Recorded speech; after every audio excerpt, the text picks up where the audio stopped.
ఇలా దేవాదుల మంచిగా కట్నీళ్లు పెట్టిన పోయి కేసీఆర్ గారు బ్రహ్మాండంగా సమ్మక్క సాగర్ కట్టిండాడు.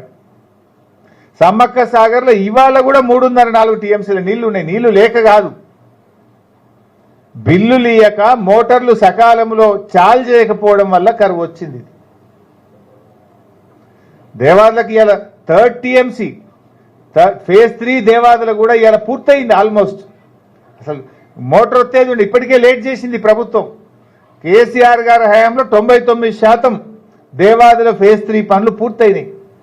ఆ ఫేజ్ 3 మోటార్ లాంచ్ చేస్తే కూడా ఇంకా ఎక్కువ నీళ్లు తెచ్చి బ్రహ్మాండమైన పంటలు పండించే అవకాశం ఉంటుంది. ఇటు జనగామ కానీ అటు పాలకుర్తి కానీ ఇవాళ స్టేషన్ గన్పూర్ కానీ ఇలా అన్ని నియోజకవర్గాల్లో పాపం రైతులకు పెద్ద గోస అవుతున్నది.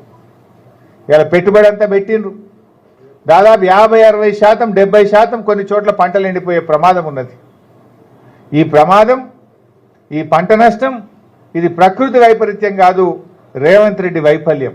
అందువల్ల ప్రభుత్వం తక్షణమే దేవాదుల ఫేజ్ 3 మోటార్లు ప్రారంభించాలి, పంటలు కాపాడాలని చెప్పి ఈరోజు బీఆర్ఎస్ పార్టీ డిమాండ్ చేస్తుంది.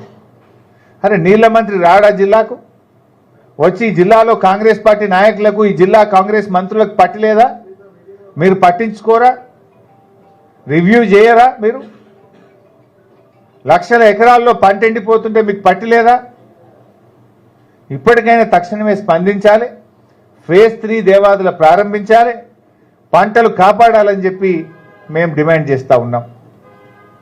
దురదృష్టవశాత్తు ఎక్కడైనా పంటలు ఎండిపోతే వారికి ఎకరానికి 20,000 రూపాయలు ప్రభుత్వం ఆర్థిక సహాయం అందించి రైతుల్ని ఆదుకోవాలని చెప్పి కూడా మేము బీఆర్ఎస్ పార్టీ పక్షాన డిమాండ్ చేస్తూ ఉన్నాం.